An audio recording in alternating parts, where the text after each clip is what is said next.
Hola queridos mos, bienvenidos a un nuevo episodio de Materia Oscura. Y ni os mováis de la silla, porque hoy nos vamos a ir al centro de la Tierra, a uno de los lugares más misteriosos y más inaccesibles. Imaginar lo que es bajar 5.000, más de 5.000 kilómetros, cavar más de 5.000 kilómetros hasta llegar al núcleo terrestre, ¿no? Una cosa, sabéis que el núcleo terrestre está dividido en dos partes. En la actualidad, un núcleo sólido que tiene unos 2.500 kilómetros, 2.400 y pico, más grande que Plutón, y que está hecho de hierro y níquel y es sólido. Y alrededor un núcleo líquido que está rotando alrededor del núcleo sólido y al cual le debemos ni más ni menos que el campo magnético de la Tierra, que es ese escudo defensivo, ese escudo que nos protege a la vida de la Tierra de las agresiones del espacio, tipo rayos cósmicos, que son partículas hiperenergéticas que vienen de fenómenos violentos como supernovas o colisiones, y por supuesto de los rayos dañinos del Sol, como los ultravioleta, ¿no? Que acabarían con la vida en muy poco tiempo porque tienen la capacidad de alterar el ADN. Si no fuera por eso, no estaríamos aquí. Pero resulta que entre los muchos enigmas, entre los muchos misterios que todavía rodean al núcleo interno de la Tierra, no resulta fácil de estudiar, hay un misterio, una cuestión que lleva décadas intrigando a los investigadores. Y es que el núcleo no nació siendo sólido, sino que nació siendo líquido. Era una enorme esfera hecha fundamentalmente de hierro fundido. Pero durante los últimos 1.000 millones de años se congeló, es decir, se volvió sólido y se convirtió en esa masa de más de 2.400 kilómetros que es hoy. Y está rodeada por el núcleo externo que sigue rotando y gracias a él tenemos el campo magnético terrestre, ¿no? Pero bueno, para imaginar lo que es esto, ¿no? Para que este proceso de endurecimiento, de congelación, pudiera darse en un objeto tan grande y hecho además de hierro casi puro, hierro con níquel y algunos otros elementos de los que ahora hablaremos, ¿no? Bueno, pues para que esto se pudiera fundir, la temperatura, que hoy es de unos 5.000 grados, tendría que haber bajado por lo menos durante ese periodo de 1.000 millones de años, por lo menos hasta 430 grados o una cosa así. Y eso es absolutamente imposible. Entonces, ¿cómo fue? ¿Cómo sucedió? ¿Por qué pasó esta transformación del núcleo interno de la Tierra, que pasó de líquido a ser sólido? Y gracias a eso estamos aquí.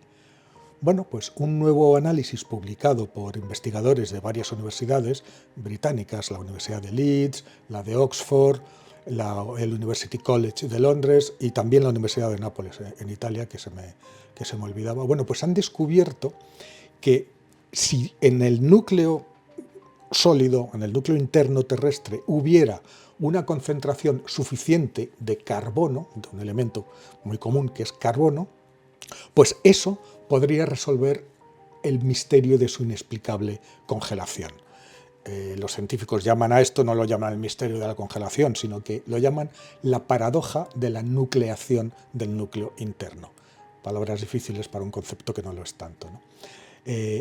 Un proceso que, como os he dicho, puso en marcha la dinamo interna que alimenta el campo magnético de la Tierra, ¿no? Y sin él, pues simplemente no estaríamos aquí. Así que la física la física actual que intenta explicar la dinámica del núcleo, pues tiene que estar equivocada en algún sitio, ¿no? Para comprobar esto, los investigadores, ¿qué hicieron? Pues lo que hacen en casi todos los campos de la ciencia los investigadores actualmente: coger todos los datos existentes y hacer simulaciones. Pues hicieron simulaciones ¿de qué? Pues de cómo se enfriaría el núcleo interno si se tuviera en cuenta una composición de elementos bastante más realista que el hierro puro, que es lo que se simplifica, ¿no? Se simplifica diciendo que es casi todo de hierro.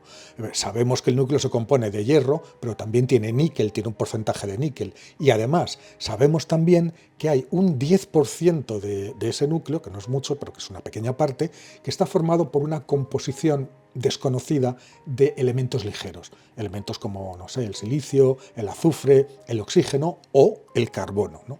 Bueno, pues en su trabajo los científicos simularon una abundancia mayor de estos elementos ligeros, ¿no? Y simularon en concreto las interacciones de varios cientos de átomos de hierro y carbono bajo las condiciones de presión y de temperatura que hay en el núcleo interno, ¿no? Y después ampliaron esa escala a decenas de miles, a cientos de miles de átomos, ¿no? Y vieron los resultados. ¿Qué pasó? Pues que la temperatura de ese conglomerado bajaba y se llegaba a situar por debajo del punto de fusión del hierro.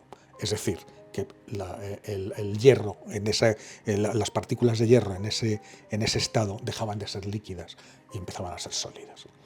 Bueno, ¿qué hicieron?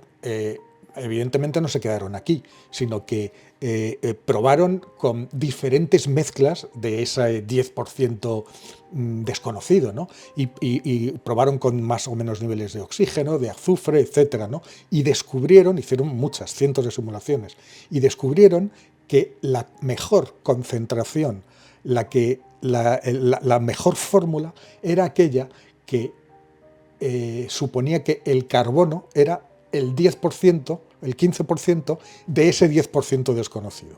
Es decir, si ese 10% de mezcla de ingredientes tenía un 15% de carbonos, en la composición, en esa simulación en concreto, se empezaron a formar grupos sólidos de átomos, ¿no? Si eso fue lo que pasó en el núcleo real, pues el cambio de temperatura necesario para que se volviera sólido, pues resulta que era posible.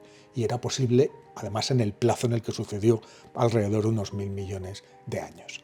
Bueno, evidentemente esto, por un lado, resuelve la paradoja. Tenemos una posible solución. Y también nos da pistas sobre la composición de esa parte misteriosa, de ese 10% misterioso del núcleo, que podría ser muy rica en carbono. Desde luego, si lo fuera, se solucionaría el problema de por qué se solidificó ese núcleo. Bueno, los investigadores están convencidos de que han dado en el clavo, de que han encontrado unas pistas muy significativas, muy importantes sobre lo que sucedió, aunque evidentemente esto no se puede considerar como algo definitivo, ¿no? Pero sí que es un acercamiento lo suficientemente cercano. Esto lo dicen, está entrecomillado, lo dicen los propios científicos autores del estudio, ¿no?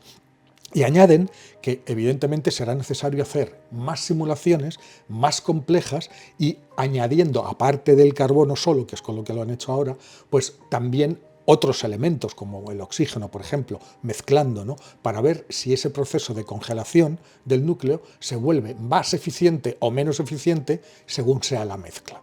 Bueno, ese conocimiento, según los científicos, a su vez podría darnos pistas muy importantes sobre cómo ha evolucionado el planeta.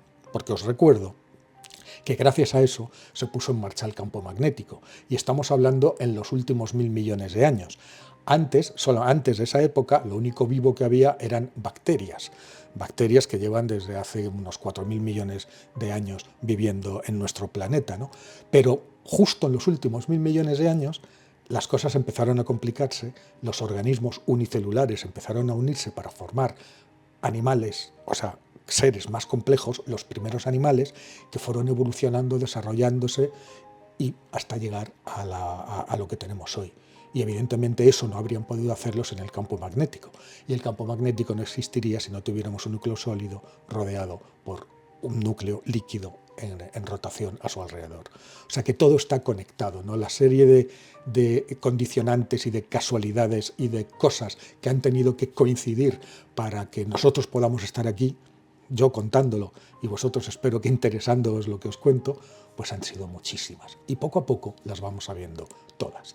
Esto es lo que os quería contar hoy. No quiero dejar de recordaros que os suscribáis, los que todavía no lo habéis hecho, es absolutamente gratuito, no os cuesta nada y tampoco dar un like, ¿no? Y si queréis activar la campanita de notificaciones, pues os avisará, YouTube os avisará si cada vez que doy un contenido nuevo, que sabéis que hacemos varios a la semana.